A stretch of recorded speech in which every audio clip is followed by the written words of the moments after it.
You know, when we think of ancient Egypt, our minds usually jump straight to the Great Pyramids, right? Or maybe Tutankhamun's Golden Mask, or the massive empire of Ramesses the Great. But what happens after all that glory starts to fade? Well, that's what we're diving into today. One of the most chaotic, fascinating, and honestly underrated chapters in Egyptian history, the Third Intermediate Period. It's an era of division, foreign kings, and turmoil that would end up completely redefining Egypt. And really, this is the big question for our whole story, because that's exactly what Egypt was at the end of its new kingdom, a bona fide superpower. So its collapse sent these massive shockwaves through the ancient world. The story of what happened next? Well, it's a powerful lesson in how a great civilization can shatter, fight for survival, and sometimes be reborn from the ashes.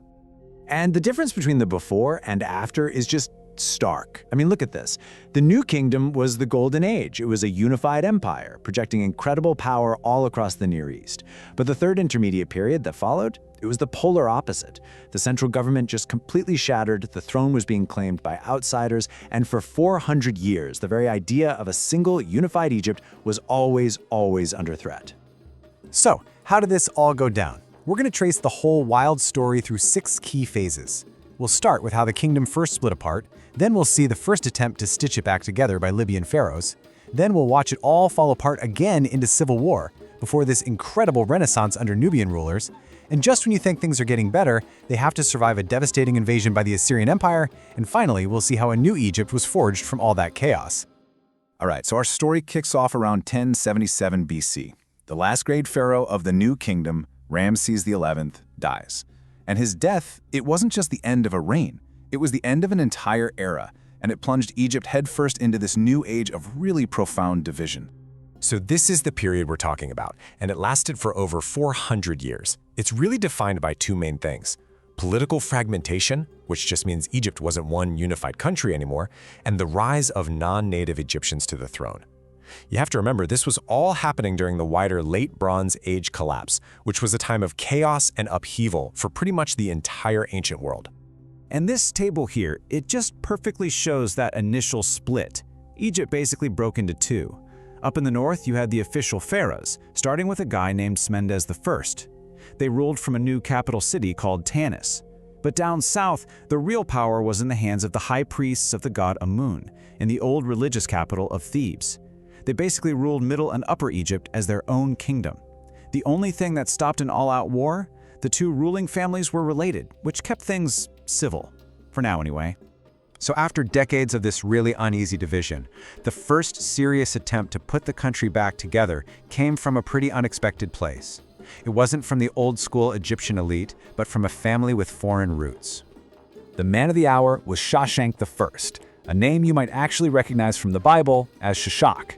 He came from a family of Meshwesh immigrants, people who had originally come from Libya. By seizing the throne in 945 BC, he started the 22nd dynasty, and, this is the crucial part, he managed to reunite the north and the south under his own single rule. And the impact of this was just immense. Shoshenq and the pharaohs who followed him brought over a century of relative peace and stability to Egypt.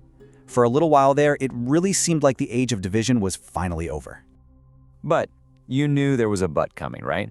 That unity, which was so hard to win, turned out to be really fragile. After the reign of a pharaoh named Osirkon II, those old cracks started to reappear. And this time, the kingdom didn't just split in 2, it completely shattered into pieces. A really nasty civil war broke out in Thebes, and it dragged on for decades. And the result? Total political collapse. The country just splintered into this patchwork of competing city-states, each ruled by its own local king or warlord. You had places like Heracleopolis, Hermopolis, and Sais all becoming their own little independent powers. Egypt was no longer an empire, it was just a collection of petty kingdoms fighting amongst themselves. Okay, so with Egypt in total disarray, a new power to the south saw a huge opportunity. For centuries, the kingdom of Kush, in what's now modern-day Sudan, had been heavily influenced by Egypt. Well, the tables were about to turn in a very, very dramatic way. With Egypt so weak and divided, the big question was, who on earth could possibly put this place back together again? The answer was going to come from a direction that nobody in the north ever expected. That's right, the Nubian kingdom of Kush, watching all this chaos unfold, decided it was time to step in. And they didn't see themselves as foreign invaders. No, they saw themselves as the true heirs to the pharaoh's traditions, the ones destined to restore order to the sacred Nile Valley. So, around 732 BC, the Kushite king, Paye, launched this absolutely brilliant military campaign. He marched north from his capital down in Nubia and just systematically picked off the coalition of Egyptian kings one by one. His victory was absolute, and he established the 25th dynasty, reuniting the entire Nile Valley, all the way from the heart of Sudan to the Mediterranean Sea. And look, this wasn't just a conquest, it was a genuine renaissance. These Nubian pharaohs, like a guy named Taharka, they poured money and resources into building and restoring these magnificent temples at Karnak and Memphis. And in this amazing callback to ancient tradition, they started building pyramids again for their burials, the first pyramids to be built in the Nile Valley in hundreds of years. But just as Egypt was getting back on its feet, a new and absolutely terrifying threat was rising in the east, the Neo-Assyrian Empire. By this point, Egypt's reputation on the world stage was pretty low, and a collision between this recovering Egypt and the aggressive Assyrian war machine, well, it was inevitable. Now, this comparison right here reveals a really critical weakness for Egypt. Even with all its wealth, it had a massive shortage of timber. Assyria, on the other hand, had huge forests. Now, why does that matter? Well, timber means charcoal, and you absolutely need charcoal to smelt iron. The Assyrians could churn out way more iron weapons, giving their armies a decisive technological advantage. The war was brutal, and it was fast. Starting around 670 BC, the Assyrians launched a series of invasions. In 664 BC, they delivered a mortal blow, sacking Egypt's most sacred and important cities, Memphis and Thebes. The last Nubian pharaoh, Tantamani, he fought back, but he was defeated a year later and was forced to retreat south, back to his homeland. The Nubian dream of ruling Egypt was over. The Assyrian invasion left Egypt completely broken and occupied. But out of these ashes, a native Egyptian dynasty would finally rise up to reclaim the country and bring this long, chaotic intermediate period to a close. The key figure here was a man named Psamtik I. He was originally an Egyptian prince from the city of Sais, and the Assyrians had actually put him on the throne as a puppet ruler. But this guy was incredibly clever.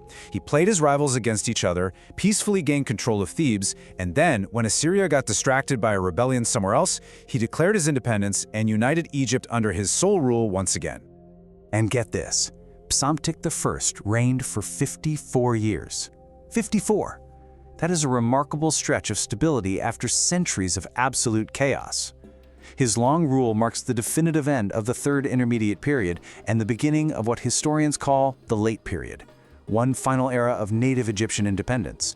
So, it's easy to look back at these intermediate periods and just write them off as dark ages, as times of failure and collapse, but maybe that's too simple. Were they really just about decline? Or were they actually crucibles of change, where things like foreign influence, civil war, and crisis forced Egypt to break apart so it could eventually be forged into something new, something maybe even more resilient? It's a question that's worth thinking about for any great civilization, really.